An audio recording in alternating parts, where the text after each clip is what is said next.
민주통합의원 모임의 유성엽 원내대표가 교섭단체 대표연설에서 코로나19 사태로 인한 경제 악화를 우려하며 당장 추경을 편성해야 한다고 주장했습니다.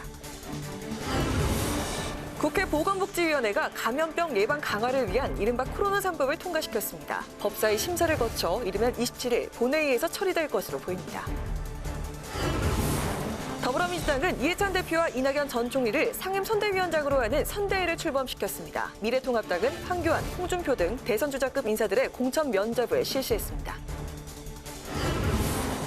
뉴스의 쓴소리, 단소리. 오늘은 역대 총선에서 보수와 진보를 오가며 구원투수 역할을 해온 김종인 대한발전전략연구원 이사장과 함께 21대 총선 전망과 준비 상황 짚어봅니다.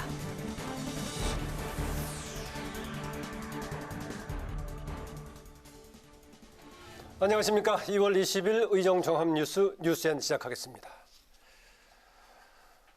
코로나19 지역사회 감염이 현실화한 가운데 총선을 앞둔 정치권도 상황을 주시하며 대응책 마련에 부심하고 있습니다.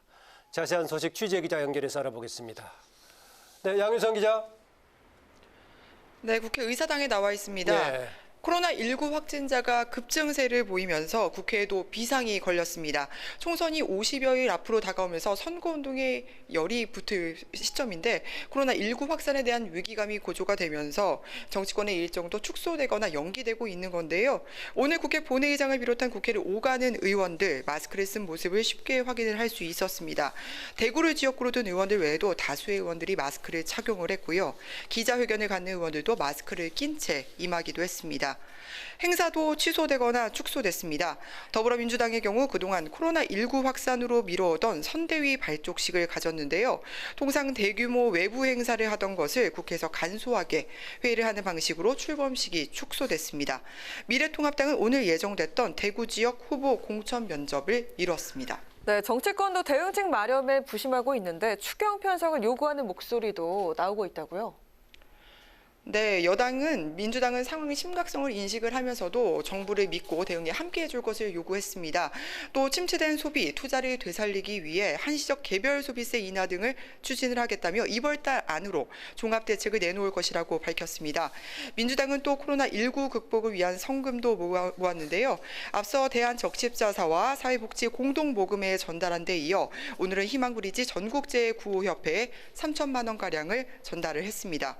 미래통합당 은 어제 당대표 긴급 기자회견을 한 데 이어 오늘도 정부의 코로나19 부실 대응을 집중 성토했는데요. 정부가 허황된 낙관론으로 피해를 키웠다며 지금이라도 중국 방문객 입국을 중단하라고 요구했습니다. 가장 피해가 큰 대구 지역 국회의원들도 한 목소리로 특단의 대책을 요구했는데요.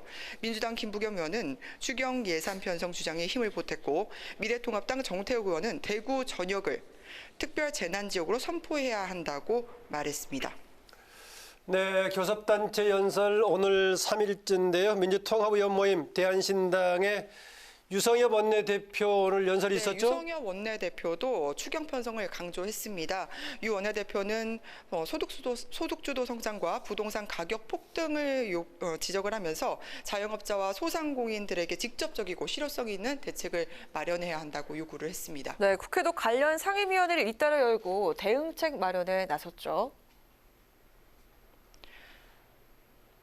네, 국회 해당 상임위에서 관련 상임위 열었죠. 먼저 그동안 여야가 명칭을 가지고 이견을 보였던 코로나19 관련 특위에 합의를 했는데요. 국회 코로나19 대책 특위로 합의를 하고 다음 주 월요일 본회의에서 특위 구성안을 처리하기로 했습니다. 또 보건복지위는 이른바 코로나 3법을 처리했습니다. 감염법 예방법 개정안, 검역법 개정안, 의료법 개정안 모두 통과가 됐고요. 여야 이견이 없기 때문에 법사위를 거쳐 오는 27일 본회의에서 처리될 것으로 예상이 됩니다. 복지위는 대구 경북 지역 내 코로나19가 급속도로 확산이 됐기 때문에 긴급 현안 질의도 진행을 했는데요. 의원들은 정부의 대응 강화를 촉구를 했고 박능우 보건복지부 장관은 앞으로 확진자가 더 발생할 것으로 예상을 하지만 특정 집단에서 발병이 많이 되고 있어 대응이 어렵지 않다. 대구 상황도 곧 진정이 될 것이라고 밝혔습니다. 산업통상자원 중소벤처기업위원회는 코로나 사태로 기업과 자영업자 지원이 시급하다는 주문이 집중했고요. 정무위원회에서도 코로나19 확산 방지 대책이 논의됐습니다. 지금까지 국회 의사당에서 전해드렸습니다. 국회방송 양윤선입니다. 네, 오늘 박능우 장관은 대구 상황도 곧 진정이 될 거라고 얘기했지만은 또 오후 늦은 시간에도 추가 확진자가 나오고 있는 상황에서 좀 더 지켜봐야 할 것 같습니다. 민주통합의원 모임 아까 유성의 원내대표 얘기했었는데요. 교섭단체 대표 연설 좀 더 알아보겠습니다. 코로나 추경 편성 촉구와 더불어서 또 적과 동지로 편을 가르는 이른바 팬덤을 우리 정치의 가장 큰 문제라는 점도 팬덤 정치 문제도 지적했습니다. 김세정 기자의 보도입니다. 유성엽 원내대표는 이번 코로나19 사태가 가뜩이나 어려운 우리 경제에 사망 선고를 내릴 수 있다고 우려했습니다. 코로나19 장기화에 따른 경제 피해를 막기 위해 정부가 추경 편성 등 실효성 있는 대책 마련에 나설 것을 촉구했습니다. 최저임금에 얻어맞고 코로나에 무너져버린 자영업자와 소상공인들에게 직접적이고 실효성 있는 지원을 강력하게 요청합니다. 유 원내대표는 남북관계 교착과 극한 정쟁 등으로 국정 전반이 어려운 상황이고 특히 지난해 우리 경제 성장률이 평년 기준 최저를 기록했다고 지적했습니다. 문재인 정부가 지난 정부의 잘못된 경제 정책을 그대로 답습하고 소득주도 성장 등을 무리하게 추진했기 때문이라고 비판했습니다. 그러면서 양질의 일자리 창출을 위해 공무원 수와 공공부문 비중을 30% 감축하자고 목소리를 높였습니다. 정부의 부동산 정책에 대해선 정부의 책임만은 아니라면서도 안 하는 이만 못한 정책이라고 혹평했습니다. 정작 청와대 참모들 집값은 못 잡았습니다. 무려 10억 원 가까이 올랐습니다. 이쯤 되면 못 잡는 것인지 안 잡는 것인지 헷갈립니다. 또 임대사업자 세제 감면을 중단하고 단순한 보유세 확대나 지역 제한이 아닌 보다 근본적인 대책 마련을 주문했습니다. 유 원내대표는 이와 함께 우리 정치가 당면한 가장 큰 문제로 내 편을 들면 동지고 아니면 무조건 적으로 모는 팬덤을 꼽았습니다. 무슨 이야기를 하느냐가 아니라 누가 이야기했느냐를 따집니다. 감히 내가 좋아하는 정치인에게 조금이라도 쓴소리를 하면 신상을 털고 서슴지 않고 욕을 합니다. 최근 임미리 교수 고발 사건을 예로 들며 팬덤 정치가 얼마나 편협하고 위험한지 잘 보여준다고 강조했습니다. 마지막으로 유성엽 원내대표는 민주통합의원 모임이 보수와 진보를 뛰어넘는 대한정치 세력이 되어 정치권의 화합과 발전을 이끌겠다고 말했습니다. 국회방송 김세정입니다. 코로나19 사태 대응을 위해 국회 코로나19 대책 특별위원회가 구성됩니다. 여야 원내수석 부대표는 오늘 회동에서 민주당이 위원장을 맡고 민주당 9명, 통합당 8명, 민주통합의원 모임 1명으로 하는 특위 구성에 합의했습니다. 여야는 24일 본회의를 열어 특위 구성안을 처리할 예정입니다. 여야는 국회가 모든 역량을 동원해 코로나 대책을 마련할 수 있도록 최선을 다하겠다고 밝혔습니다. 코로나 지역사회 확산이 현실화되면서 대책 강화가 시급해졌습니다.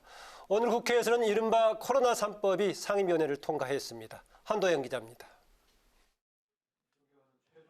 국회 보건복지위원회는 전체 회의를 열고 검역법 개정안, 감염병 예방법 개정안, 의료법 개정안, 이른바 감염병 3법을 통과시켰습니다. 먼저 검역법 개정안은 감염 관리 지역 등에서 입국하거나 경유하는 외국인의 입국 금지 조치를 가능케 해 잠복기가 있는 감염병 유입을 차단하도록 했습니다. 감염병 예방법 개정안엔 복지부 역학조사관 인력을 현행 30명 이상에서 100명 이상으로 대폭 증원하고 감염 취약계층에게 마스크를 지급할 수 있도록 하는 내용 등이 담겼습니다. 이 밖에 의료법 개정안은 의료기관 내 감염에 대한 감시를 강화하기 위해 자율보고자에 대한 불이익 조치 금지 규정을 추가했습니다. 이어진 긴급 현안 질의에서 여야는 정부의 대응 조치 강화를 요구했습니다.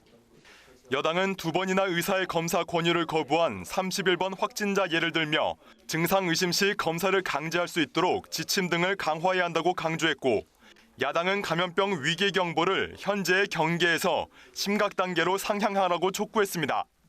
의사가 이렇게 감염병 위험에 대해서 권유를 할 때 환자가 거부를 하게 되면 그걸 보건소에 신고하거나 이렇게 해서 공무원의 지시하에 조사를 받도록 강제할 필요가 있지 않나. 지역사회에 전염이 돼 있느냐, 그에 대한 판단의 시기를 어떻게 하냐는 그런 판단이 필요한 거죠. 명실상부하게 해서 범정부적으로 해야 될 때라고 생각하는데 그걸 강력히 촉구하고요.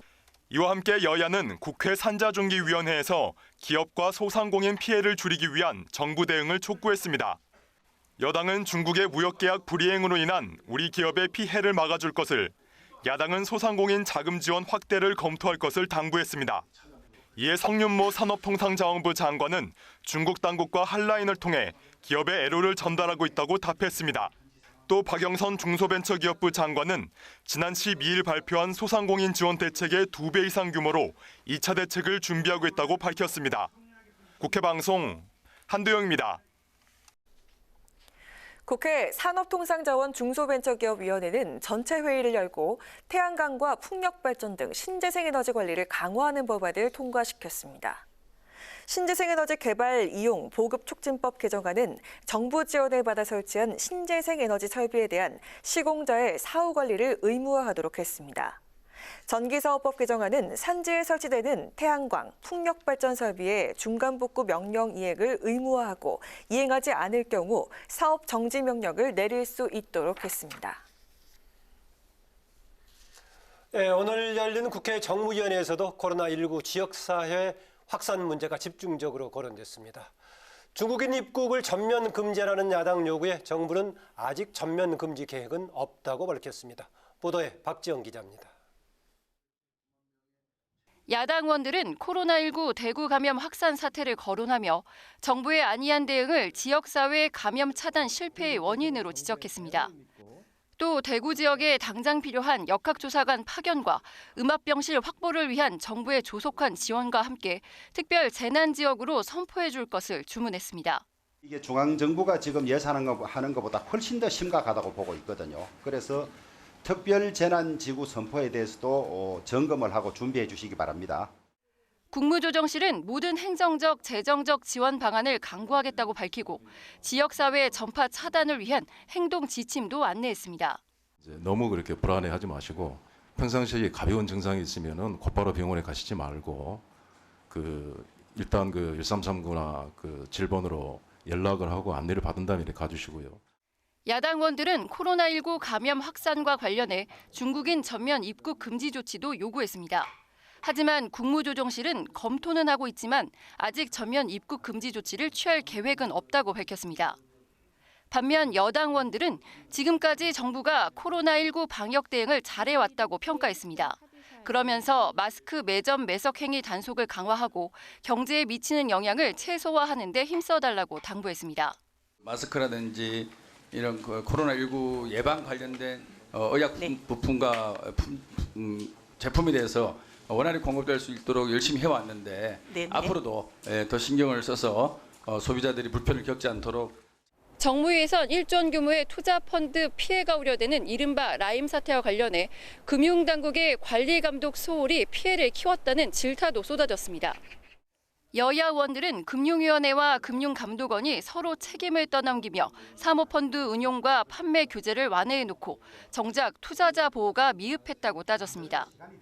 금융당국은 이번 사태에 대해 전혀 책임이 없다고 말할 수는 없지만 할 수 있는 제도를 최대한 활용해 적극 대처했다는 입장을 밝혔습니다. 국회 방송 박지영입니다. 네, 이번엔 여야의 총선 준비 상황 짚어보겠습니다. 더불어민주당은 그동안 연기해왔던 선거대책위원회를 오늘 출범하고 본격 총선 체제로 전환했습니다. 미래통합당은 황교안 대표와 홍준표 전 자유한국당 대표, 김태호 전 경남지사 등 당 거물급 인사공천 면접을 실시했습니다. 김희영 기자의 보도입니다.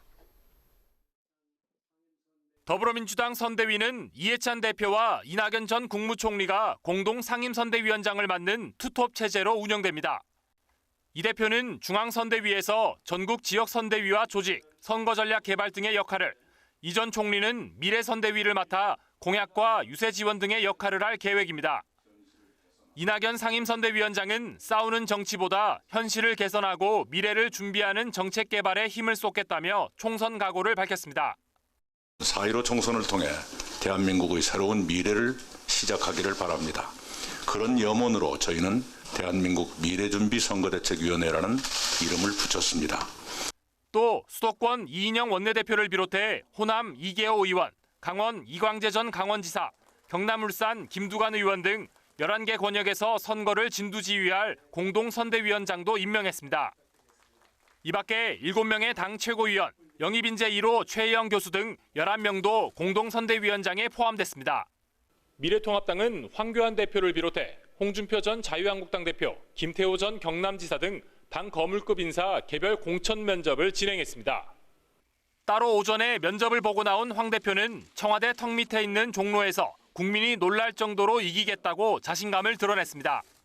오후에 면접을 본 홍준표 전 자유한국당 대표는 수도권 험지 출마와 관련해 고향 출마 포기가 사실상 1차 컷오프인 셈인데 양산을까지 공천 배제하는 건 안 된다고 주장했습니다. 만약 컷오프를 2번 당하면 정계 은퇴나 무소속 출마 중에 선택을 할 수밖에 없겠죠. 홍 전 대표에 이어 면접을 본 김태호 전 경남지사는 경남, 산청, 함양, 거창 합천 지역 출마에 확고한 입장을 전달했다고 말했습니다. 그 어떤 시기와 어떤 실천의 방법에 있어서는 생각이 다를 수도 있다. 그런 말씀을 드렸고 현재 지역구의 출마의 의지는 확고하다는 것을 다시 한번 말씀드렸습니다. 공관위에서 다른 지역 공천을 할 경우에 대해선 결정을 보고 나서 대책을 찾아보겠다고 즉답을 피했습니다. 국회 방송 김희연입니다.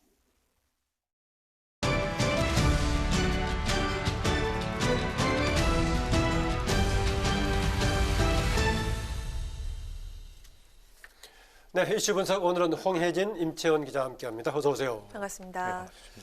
네, 임채원 기자, 더불어민주당의 공천 진행 상황부터 살펴보죠. 공천관리위원회가 어제 2차 공모 마감했는데 결과 나왔나요? 네, 민주당 공관위가 지난 17일부터 사흘간 지역구 11곳에 대한 추가 공천을 진행했습니다. 네. 2차 공모에는 서울 강서갑 선거구를 비롯해서 9개 선거구의 11명의 후보자가 신청을 했습니다. 네. 추가 공모자 중에는 영입 인사도 있는 것으로 알려졌는데요. 네. 공관위는 내일 최고위원회에 보고한 다음 자세한 공모 현황을 발표한다는 방침입니다. 네, 이해찬 대표가 어제 현역 의원 20% 교체를 공식화했는데요. 근데 상황 어떻습니까? 네, 민주당이 당 쇄신을 위해서 현역 의원 컷오프 20%를 공식화했지만 네. 아직 부족해 보입니다. 네. 네, 어제 민주당 정재호 의원이 신창현 의원에 이어 4.15 공천에서 탈락했고요. 불출마를 선언한 이훈 의원 등 21명까지 합하면 현재 23명입니다. 민주당이 쇄신 목표인 20%를 채우려면 3명 이상 자리를 더 비워야 하는 상황인데요. 게다가 컷오프 취지와 달리 여성, 청년 출마자가 소수에 그치고 있어 인적 쇄신의 폭이 크지 않다는 지적도 있습니다. 네, 현역 20% 교체 쇄신 목표를 얘기했는데 청주 서원의 지역구를 둔 그 오재세 의원에 대한 컷오프 설도 흘러나왔어요. 네, 민주당 이제 공천 심사가 진행 중인데요. 네, 오 의원이 공천에서 배제될지 여부는 내일 이제 공관위가 열리면 결과가 이제 나올 것으로 보입니다. 공식화돼봐야 알겠군요. 네, 그렇습니다. 네, 오 의원은 만약에 공관위로부터 컷오프 통보를 받으면 즉시 이의 제기를 하겠다고 반발하고 있는데요. 네, 받아들일 수 없다. 네, 맞습니다. 네, 부소속 출마도 이제 검토하겠다는 입장을 밝혔습니다. 또 오 의원은 민주당 현역 의원 평가 하위 20%의 명단에 자신이 포함된 데에 대해서도 불만을 드러냈습니다. 명단 포함된 사람들이 대개 이런저런 계기를 조금 알려지고 있나요? 네, 이게 이제 완전히 이제 공개돼 있지는 않지만은 그래도 어느 정도는 그렇게 알려지고 있군요. 네, 현역 의원 물갈이와 관련해서도 잡음이 계속 나올 것 같은데 서울 강서구 갑에 금태섭 의원 그리고 김남국 변호사가 대결 구도를 펼치고 있죠. 네, 김남국 변호사가 지도부의 만류에도 출마를 강행했습니다. 네, 우선 어제 김혜영 최고위원 발언 들어보시겠습니다. 99명이 예라고 말할 때 혼자서 아니라고 말할 수 있는 용기가 청년 정치의 핵심이라고 생각합니다. 김남국 변호사님께도 스스로 정치의 영역에서 청년의 정신을 실현해 왔는지 되물어 보시기를 권해드립니다.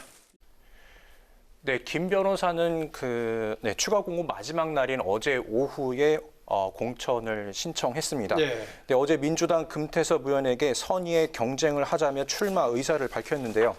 김 변호사는 조국 수호는 검찰 개혁이라며 조국 수호로 선거를 치를 수 있는지는 경선 결과에 맡기겠다고 말했습니다. 하지만 민주당 지도부 입장에서는 조국 전 장관이 언급되는 것이 달갑지 않은 상황인데요. 조국수 프레임이 조국 내전으로 흘러가 선거가 어려워질 것을 우려하고 있기 때문입니다. 근데 이 문제와 관련해서 오늘 이해찬 대표가 첫 입장을 밝혔습니다. 네. 이 대표는 금태섭 의원과 김남국 변호사 모두 당의 소중한 자산이라고 생각한다. 두 재원들이 소중하게 쓰일 수 있는 방법을 고민하겠다고 밝혔습니다.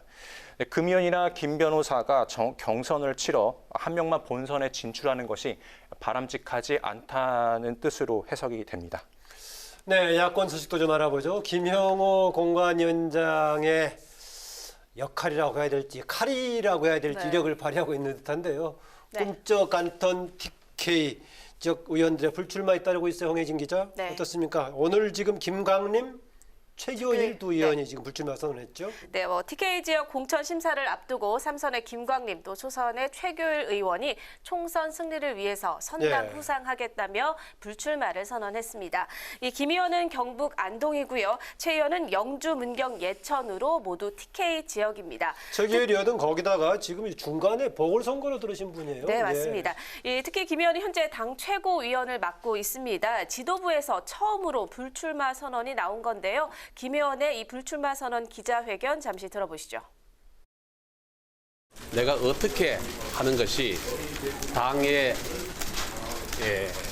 좀 젊게 하고 혁신하고 또 4.15 총선에서 정말 70년 공돈탑이 무너지는 것을 막고 네, 이렇게 두 사람을 포함해서 현재까지 TK 지역에 불출마를 선언한 의원은 총 5명입니다. 또 대구 달서병에 공천을 신청했던 강효상 의원은 대구가 아닌 서울 강북 험지에 출마하겠다고 밝혔는데요. 이 강 의원은 대구 공천 프리미엄을 내려두고 서울에서 여당 지역구를 한 곳이라도 더 탈환하기 위해 선봉대로 나서겠다고 말했습니다. TK 지역 인적 쇄신을 압박하고 있는 이 당 분위기를 고려한 판단으로 보입니다. 네, 강도 높은 물갈이 압박으로 TK 지역 의원들은 요즘 밤잠을 설친다는 소문도 들립니다. 앞서 어제였던 공천 심사가 또 오늘로 미뤄졌는데 또 하루 더 연기가 됐다고요? 네, 그렇습니다. 이 코로나19 여파가 정치권에도 미치고 있는데요. 이 공관위는 코로나19가 대구에서 지금 급속도로 확산함에 따라서 이 지역 공천 심사를 연기했습니다. 이 코로나19가 심사 연기의 주요 요인이긴 하지만 이 TK 지역 의원들의 결단 압박용이다 이런 얘기도 나오고 있는데요. 이 TK 지역 다선인 주호영 의원 앞선 인터뷰에서 이 아침에 자고 일어나서 목이 잘 있나 확인한다 이런 말을 하기도 했는데요. TK 지역 의원들 어느 때보다도 오늘 하루 좀 길게 보내지 않을까 싶습니다. 네, TK 지역은 이렇게 연기가 됐지만은 종로하고 이른바 PK 지역은 심사가 진행이 됐는데요. 당초에 지금 이제 통합당에서는 낙동강 벨트와 수도권의 한강 벨트 두 개를 얘기했었는데 홍준표 전 대표는 옮기긴 옮겼지만은 그 지역이고 또 이제 김태호 전 지사는 원래 이 지역을 고수하고 있어가지고 한강 벨트 구상은 무상된 거죠, 그러니까. 네, 그렇게 좀 봐야 되지 않을까 싶습니다. 대선 주자급이 포진된 한강벨트는 지금 상황으로는 좀 쉽지 않을 것 같습니다. 이 종로엔 황 대표가 출마를 선언했지만 말씀하신 대로 이 홍준표 전 대표와 김태호 전 지사 모두 이 PK를 고집하면서 무산이 될 것 같고요. 이 두 사람 대신 용산과 강남 3구 지역엔 이 태영호 전 공사나 김웅 전 부장검사를 활용할 수 있다는 얘기도 나옵니다. 이와 관련해서 김영우 공관위원장이 입장을 발표할 수도 있다고 밝혔는데요. 이 한강벨트, 낙동강벨트의 교통정리가 될 수 있을지 주목됩니다. 네, 호남 기반 3당 합당 소식 마지막으로 들어보죠. 다시 합당 추진한다면서요. 손 대표가 수긍을 한 겁니까? 네, 결국 오늘 수긍한다 이렇게 발표를 했는데요. 네, 손학규 대표가 3당 합당 추인을 거부하면서 이 브레이크가 걸렸던 통합이 오는 24일에는 완성이 될 것으로 보입니다. 손학규 대표가 사태와 이 통합 관련해가지고 기자회견을 했는데요. 발언 들어보시죠. 저와 바른미래당은 2월 24일자로 대한신당, 민주평화당과 합당하기로 결정했습니다. 저는 2월 24일부로 당의 대표를 사임하고 앞으로 평당원으로 내부이동을 할 것입니다. 네, 이 3당 통추위원장의 이 합의문 내용을 좀 살펴보면요. 앞선 합의문과는 지도체제 부분에서 좀 차이가 납니다. 앞선 합의문에서는 이 3당 공동대표가 우선 출범하기로 했었는데 이번에는 현 이 대표가 모두 사퇴를 하고 각 당 대표가 한 명씩 추천을 해서 3명을 공동대표로 하되 바른미래당이 추천하는 공동대표를 통합당의 대표로 선관위에 등록하기로 했습니다. 오는 24일에 합당 절차를 마무리하고 통합당명은 앞선 이 당명으로 민주통합당이었는데 이건 추후 논의하기로 했고요. 통합신당은 5월에 전당대회를 개최해서 새 지도부를 꾸릴 계획입니다. 이 3당의 합당 합의문 벌써 3번째인 것 같은데요. 이 손 대표가 사퇴 의사를 밝힌 만큼 합당이 차질 없이 진행이 된다면 이 호남 기반으로 한 제3당이 탄생할 것으로 보입니다. 네, 홍 기자가 3당 합당 합의문 3번째라고 했었는데 네. 이번에 얼그러지는 일은 없을 것 같죠?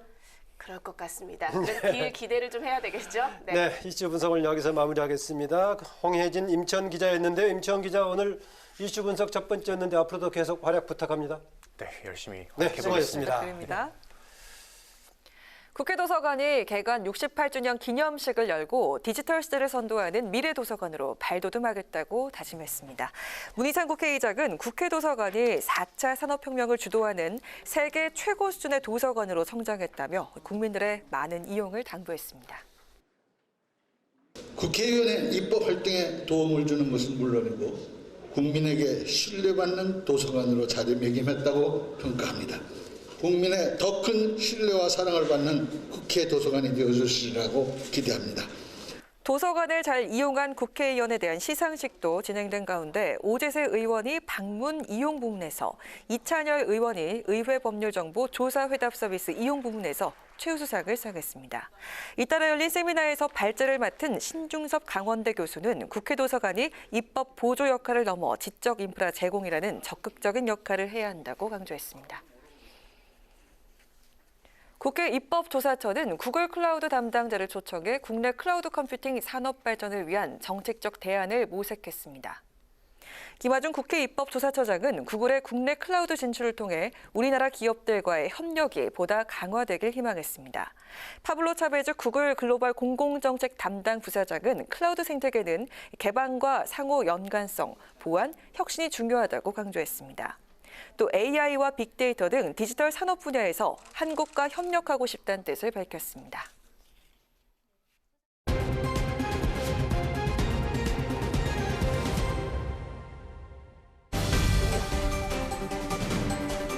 오늘의 정치 키워드 탑3 시간입니다. 2월 20일 정치면을 장식한 뉴스는 무엇이었는지 첫 번째 키워드부터 만나보시죠.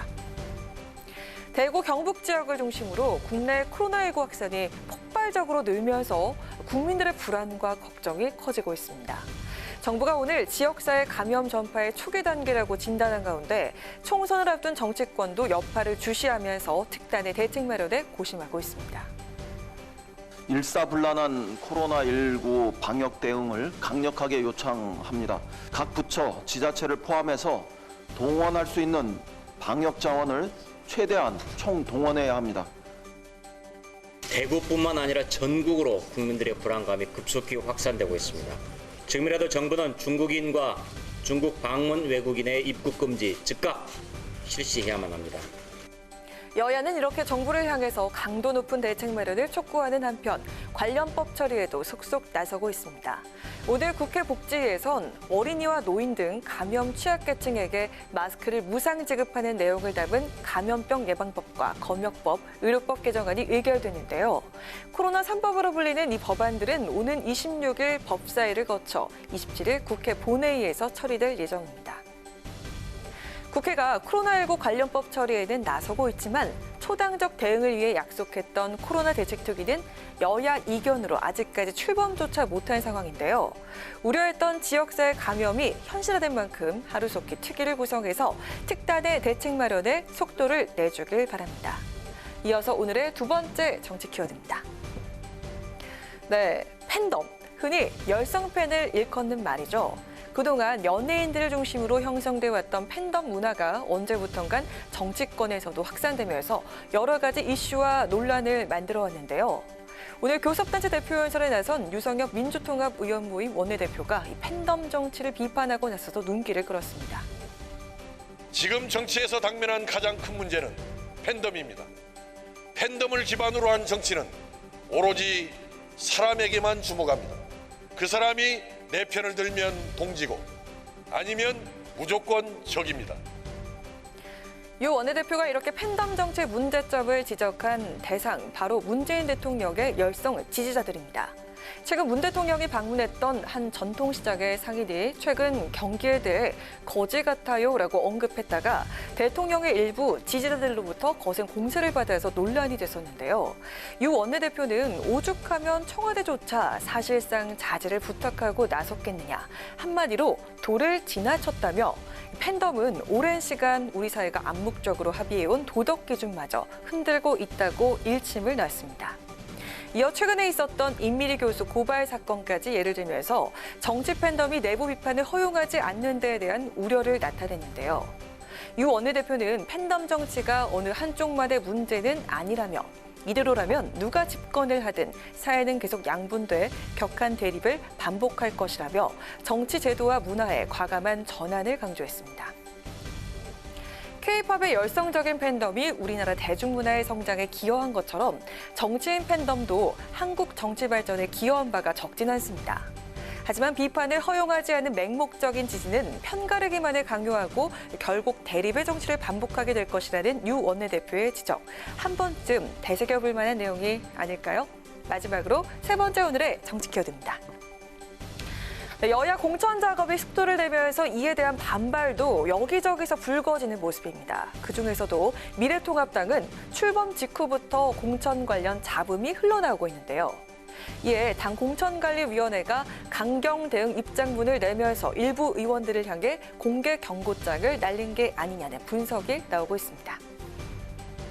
미래통합당 공관위가 어젯밤 9시쯤 혁신 공천을 흔드는 행위에 대한 입장이라는 제목의 보도 자료를 통해서 최근 일부에서 우리 공관위의 원칙과 방향을 흔들려는 시도에 대해서 심각한 우려와 유감을 표한다고 밝혔습니다. 이어 이는 공관위의 혁신 공천, 공정 공천, 이기는 공천을 훼손하려는 중대한 도전이라며 일부의 일탈 행위에 대해서 엄중하게 경고한다. 다시 반복될 경우 단호히 대처할 것이라고 덧붙였는데요. 공관위가 보도자료에서 경고 대상이나 사건을 구체적으로 밝히지 않았지만 당 안팎에서는 새보수당 출신 유승민 의원과 이해운 의원, 그리고 전진당 출신의 이현주 의원이 공천 관련 논란을 일으킨 데 대한 경고로 해석하는 분위기입니다. 유승민 의원과 이해운 의원은 김영호 공관위원장의 공천 원칙에 대해서 불만을 주고받는 문자 메시지 화면이 어제 오전 언론에 포착되면서 논란이 됐고요. 또 이현주 의원의 경우 최근 김 위원장으로부터 부산 전략공천과 관련해 자신의 의사를 타진받았다고 언론과 인터뷰한 사실이 문제된 것으로 알려졌습니다. 공관위는 특히 이 같은 일탈 행위에 대해서 공천심사에서 경고 사실을 반영해 불이익을 주는 방안도 거론된 것으로 전해졌습니다. 당 공관위의 공개 경고에서 오늘은 황교안 대표는 아름다운 경쟁을 강조하며 다시 한번 내부 단속에 나섰는데요. 공천 문제를 놓고 수면 위로 드러나기 시작한 통합 주체 세력 간의 갈등과 파열음, 과연 봉합이 될지 확산이 될지 지켜봐야겠습니다. 이상 오늘의 정치 키워드 탑3였습니다.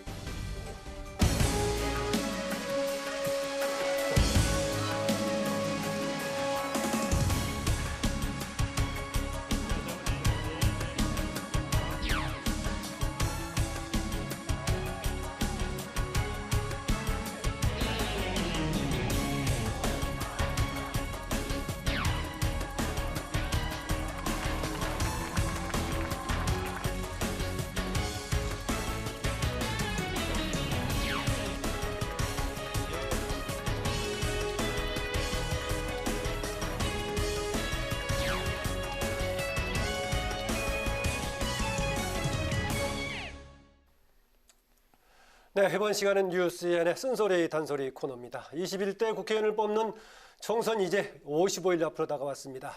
여야의 공천 작업도 거듭 속도를 내고 있는데요. 오늘은 이제 11대, 12대, 14대, 17대, 20대 5선 국회의원을 지내시고 또 새누리당 국민행복추진위원장, 더불어민주당의 비상대책위원장, 또 국민의당 개혁공동정부준비위원회 위원장 등 여러 가지를 지내신 분이죠. 김종인 대한발전전략연구원 이사장과 함께 총선 준비 상황 또 여러 가지 정치 현안 쟁점들 짚어보도록 하겠습니다. 이사장님 어서 오십시오. 반갑습니다. 예, 전에는 제가 호칭을 과거에 경제수석을 지냈기 때문에 수석 아니면 장관, 의원 어느 게 편하냐고 질문을 드린 적도 아무렇게나 불러도 돼요. 있었는데요. 현재 무슨 총선 승부사 뭐 여러 가지 중요한 국면에서 역할을 했었기 때문에 뭐 구원투수, 킹메이커 이런 많은 여러 가지 역할을 해오셨는데 이번 21대 총선에서 핵심을 짚는 그 분수령, 키워드는 뭐로 보십니까? 아직까지는 무슨 핵심을 얘기할 수 있는 키워드가 뭐 나오지 않는 것 같아요. 아직까지는요. 네, 지금 뭐 사실은 핵심 키워드가 나오려면은 앞으로 각 정당들이 참 대한민국의 발전을 위해서 뭐를 하겠다고 하는 뭐 이슈가 딱 드러나고 그거에 대한 대처 방안이 나와야지 무슨 핵심적인 문제를 다룰 수가 있는데 지금은 뭐 양당이 그런 거하고는 전혀 관심이 없고 그저 무슨 공천하는데 무슨 사람을 바꾸느냐 마느냐 하는 그거밖에 지금 보이는 게 없습니다. 좀 정비가 되면서 드러나겠군요. 그러니까 이제 선거가 임박하게 되면은 이제 뭐가 나타나겠죠.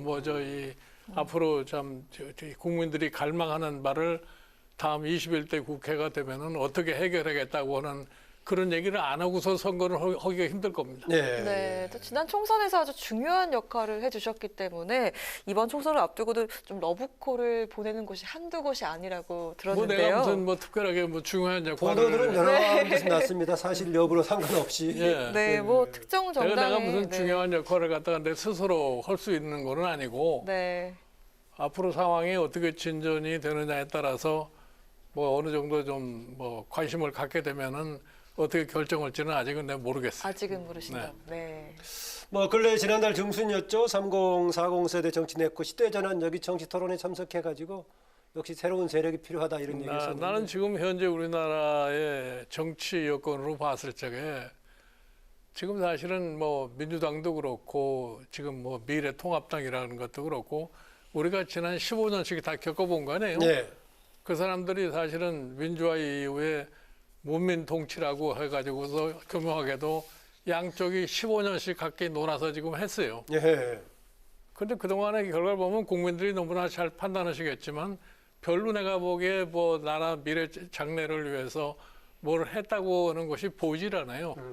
그리고 특히 지난 20대, 지금 현재 20대 국회 같은 거는 뭐 논쟁만 뒤에다 해온 거지 별로 열심히 또 입법 활동도 안 한 것 같은 그런 상황이에요. 그러니까 일반 국민들이 볼 적에 이 두 정당이라고 하는 것은 그동안에 무엇을 했다고 하는 것을 다 확인하고 계실 테니까 저는 일반 정치인들이 생각하는 것보다는 국민들이 더 명확하게 알고 있다고 생각을 해요.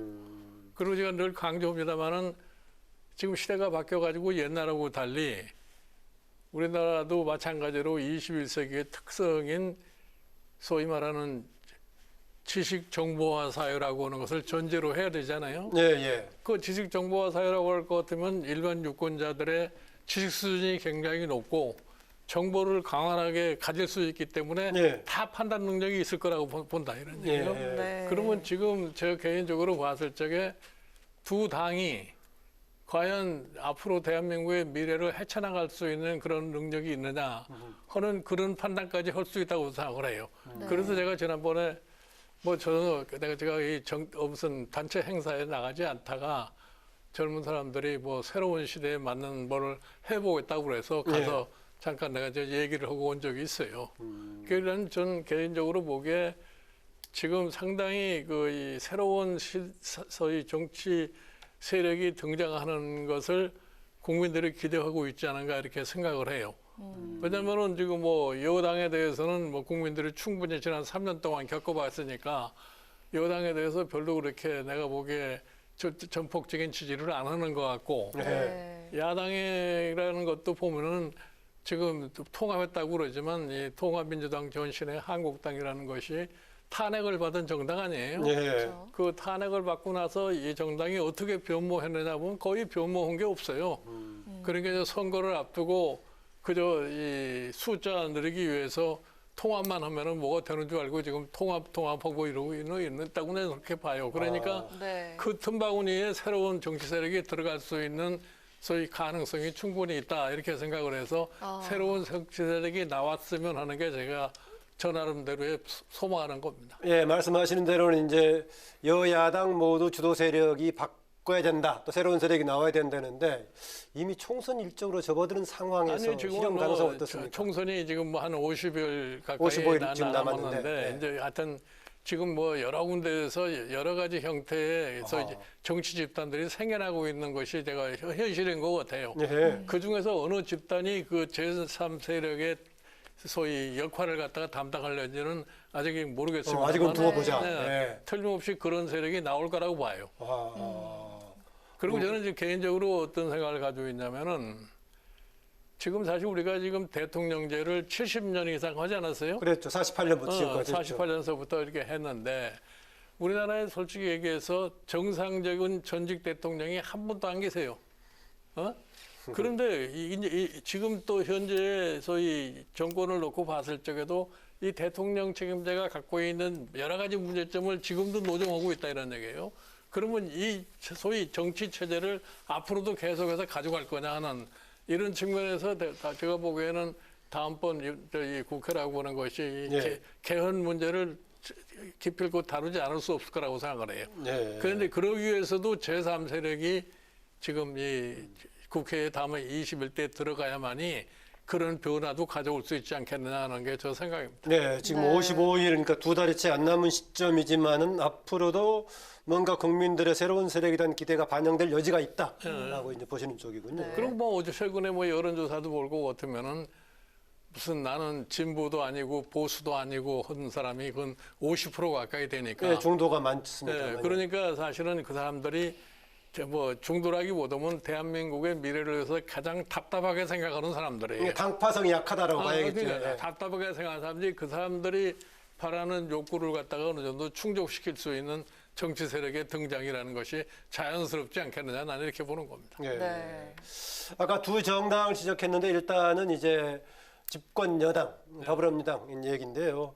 일단 오늘 이해찬 대표하고 또 이낙연 전 총리 종로 후보가 됐죠. 더불어서 공동선대위원장 출범했는데 이번 총선에 임하는 민주당 모습 어떻게 보십니까? 경우에 따라서는 이게 중간 평가의 성격도 있는데 문재인 정부. 내가 보기에는 뭐 집권 여당이라는 것은 뭐 이게 어떻게 소위 참 선대위를 구성하든지 간에 네. 지금까지 정부의 업적에 대한 평가를 받을 수밖에 없는 거기 때문에 뭐 선대위원장이 누가 되느냐 하는 게 그게 중요한 거라고 생각하지 않습니다. 네, 그렇군요. 네. 네, 보수 진영은 미래통합당으로 새롭게 출범을 하면서 이 박 대통령 탄핵 3년 만에 다시 한솥밥을 먹게 됐죠. 앞서 이 사장님께서 통합만으로는 민심을 얻을 수가 없고 또 과거의 새누리당 형태로 좀 돌아가고 있다라고 말씀을 하셨는데요. 이 냉정하게 평가를 내리신 이유에 대해서 좀 듣고 싶습니다. 내가 왜 이런 얘기를 하냐면 통합만 가지고서 민심을 할 수 없다. 그러니까 네. 초기에는 굉장히 뭐 보수 통합 이렇게 얘기하잖아요. 근데 사실은 이 보수 정권 이명박 지금 박근혜 두 정권을 놓고 봤을 적에 그 두 대통령이 다 지금 불행한 처지에 있지 않습니까? 그런데 그런 상황에서 자꾸 보수를 너무 강조하다 그러면 보수가 뭐를 했기 때문에 다시 통합을 하냐 말이야. 그런 질문을 할 수 있을 거 아니에요? 네. 그냥 뭐 쪼개졌는데 합하자 그런 얘기 아닙니까? 그러니까 결국 가서 합했다는 거는 2016년에 새누리당을 복원했다고 하는 그 이외에 어떤 특별한 게 없다고 생각합니다. 네. 그 김종인 이사장께서 가세하셨던 2011년, 12년에 초기 새누리당으로 돌아가는 것은 괜찮다라는 주장도 하던데요. 아니 그러니까 2012년에 그 당시에 이제 박근혜 비대위원장이 돼가지고서 당을 한번 내가 그때 거기 가서 도와주면서 예. 소위 창조적 파괴를 해라. 그렇지 않으면 절대로 당신네들 소생을 못할 거다고 내가 그랬어요. 그래서 실질적으로 정강 정책을 갖다 송두리째 바꿔버렸어요. 예. 그렇게 해서 사실은 그 자기네들이 당시에 뭐 그렇게 기대하지도 못했던 과반수 의석을 확보하게 된 거 아닙니까? 19대 때. 예. 네. 그리고 내가 이 대통령 선거 때까지 거기에 참여를 하게 됐던 것이 뭐냐면은 내가 이 19대 총선이 끝나고 헤어졌어요.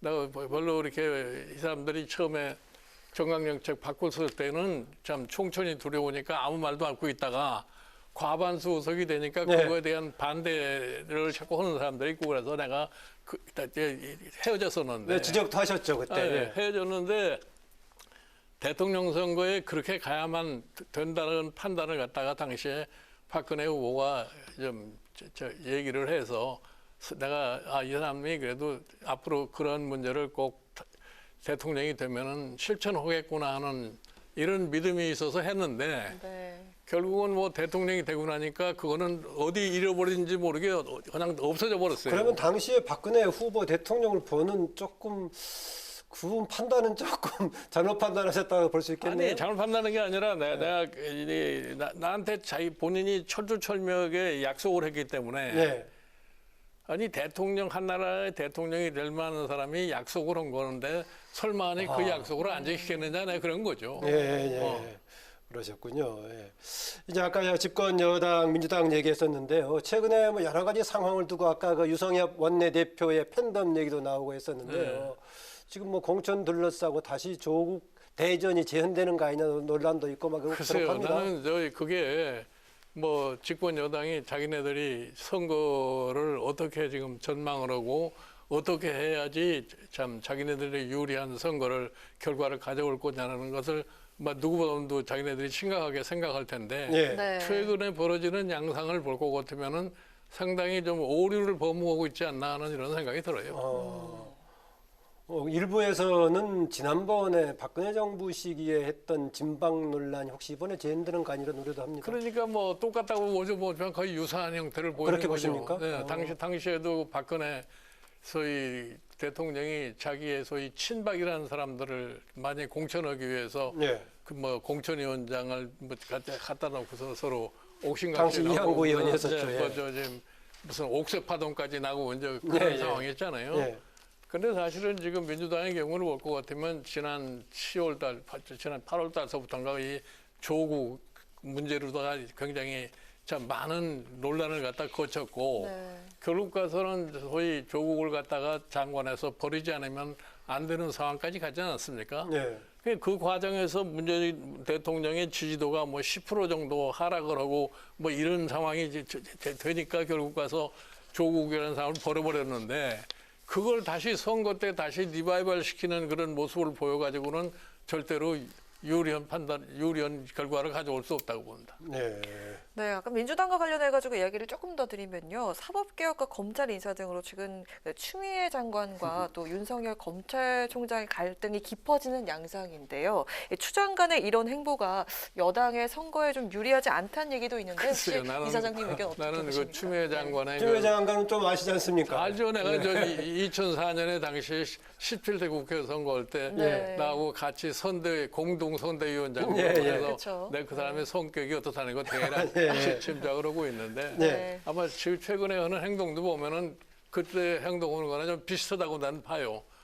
근데 저게 결국은 본인으로서는 뭐 선거에 대해서 어느 정도 관심을 갖고 행동을 하는지 모르겠습니다만은 저런 식으로 계속해서 가면은 결국 가서 민주당에게 유리한 결과는 가져오지 않을 거예요. 그러니까 뭐 최근에 보니까 뭐 이 소위 기소 뭐 조사 수사를 분리를 한다고 해서 뭐 검사장 회의 소집했다가 핑계는 지금 코로나 바이러스 때문에 하다고 그러지만 이게 그 자체가 그 행동하는 거와 말 그 자체가 여당에 별로 안 좋을 것 같이 보이니까 여당에서도 압력도 들어가고 그러니까 아마 연기를 해버리지 않나 이런 생각을 해요. 추 장관의 행보에 대해서는 그렇게 뭐 긍정적인 평가를 안 하시나요? 선거를 놓고 봤을 때는 절대로 긍정적이라고 볼 수가 없죠. 그 작은 정당들 좀 질문을 드리겠습니다.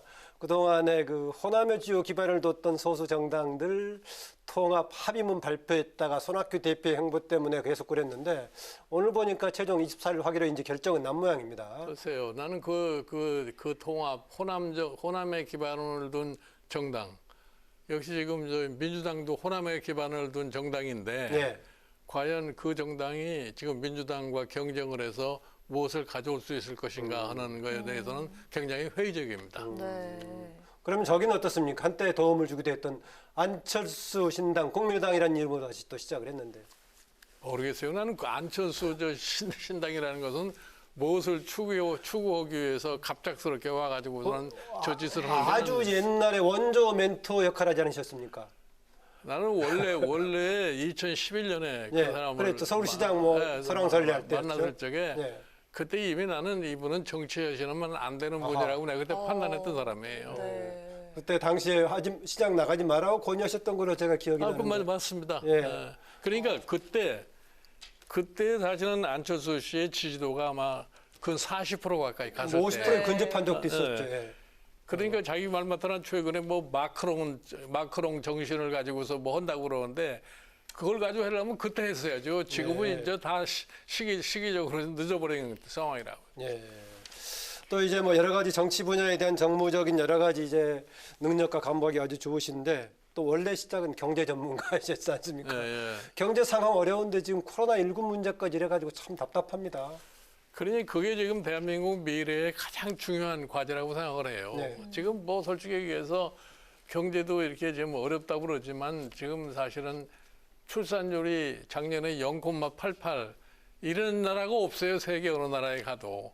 이래가지고 과연 대한민국의 미래가 뭘 약속을 할 수 있겠느냐 하는 생각이 들어요. 그러니까 근데 이 문제를 대해서 뭐 정치권에서 전혀 관심이 없어요. 왜 이런 현상이 생겨나느냐에 대해서. 그러니까 지금 문제가 뭐냐면은 신혼부부들도 애를 안 낳겠다고 그러고 또 결혼도 서로 안 하려고 그러고 그러면 결국 가서 인구는 줄을 수밖에 없는데 그 문제가 대한민국에 닥친 가장 큰 중요한 문제 중에 하나인데 그걸 무슨 다 그냥 내일 아니다 하는 식으로. 뭐 저출산 고령 사회 위원회도 있고 뭐 정책도 나오던데요. 그 저출산위원회에서 나오는 지금까지의 방법이라는 게 출산율을 갖다 높일 수 있는 그런 구체적인 게 나오질 않아요. 지금 사실은 애를 낳는 자체가 너무나 비용이 많이 들기 때문에 그 비용을 어떻게 줄여줄 수 있느냐에 대한 여러 가지 측면에서 이 정책을 갖다가 개발을 해야 되는데 그건 별로 관심이 없어요. 대표적으로 얘기를 해서 제일 중요한 문제가 애를 기르는데 교육비가 너무 많이 든다는 거 아닙니까? 예를 들어서 애 낳아서 유치원에 보내려면 영어하는 유치원에 가려면 한 달에 150만 원, 200만 원씩 드는데 그거를 댈 수 있는 가정이 얼마나 되겠어요? 그러니까 자식이 나보다 더 못 사는 미래를 줄 수 없다고 그러니까 애를 안 낳아버리는 거예요. 근데 그거는 내가 보기에 정부가 노력을 하고 이런 교육 시스템 자체를 어떻게 개선하겠다고 하는 열의만 있으면 나는 건 가능하다고 생각하는데 그런 거에 대해서는 전혀 취급을 안 하려고 그러잖아요. 예를 들어서 제일 중요한 게 사교육비가 엄청나게 많이 들기 때문에 그러는 건데 사교육비를 어떻게 하면 절감할 수 있느냐 하는 이런 얘기에 대해서는 한마디도 정부가 얘기를 안 하는 거예요. 악순환의 거리를 제대로 못 짚고 있다. 그런 거죠.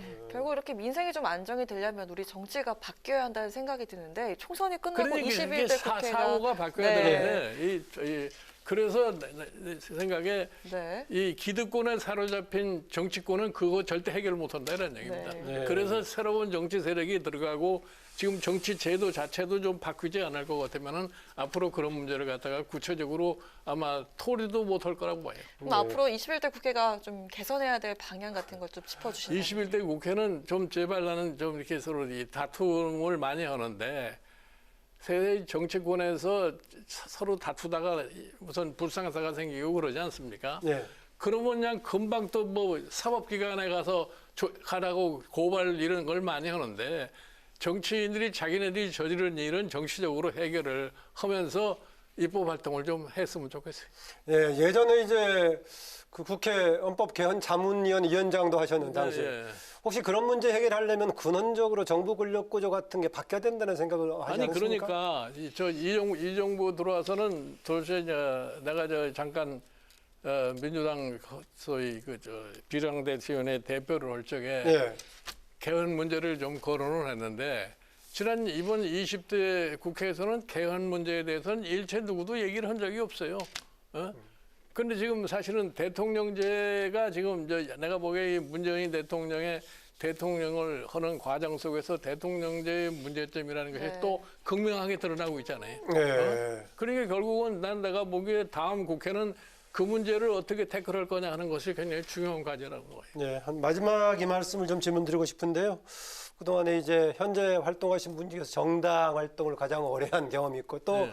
집안에 어르신 있을 때부터 정당 활동을 보셨기 네, 때문에 네, 아주 네. 뭐 많이 이제 알고 계시는데 앞으로 자문 역할 하시든 아니면 직접 다른 역할 하시든 정치적으로 어떤 기여를 하고 싶으신 좀 아니 내가 듣고자 뭐 합니다. 누가 찾아와서 물어보면은 내가 얘기는 많이 해주고 있는데 네. 솔직히 말씀을 드려서 제가 조금 전에 말씀한 것처럼 새로운 정치 세력이 참 보다 확고한 소위 아젠다를 가지고서 등장을 하면은 내가 좀 도와줄 그런 생각도 있어요. 네, 확실한 나전을 하고 더구나 이제 새로운 세력에 대한 네. 이렇게 도와줄 생각이 있다. 오늘 말씀 바쁘실 텐데 고맙습니다. 네, 감사합니다. 네. 네, 지금까지 뉴스엔의 쓴소리 단소리 김종인 대한발전전략연구원 이사장과 함께했습니다.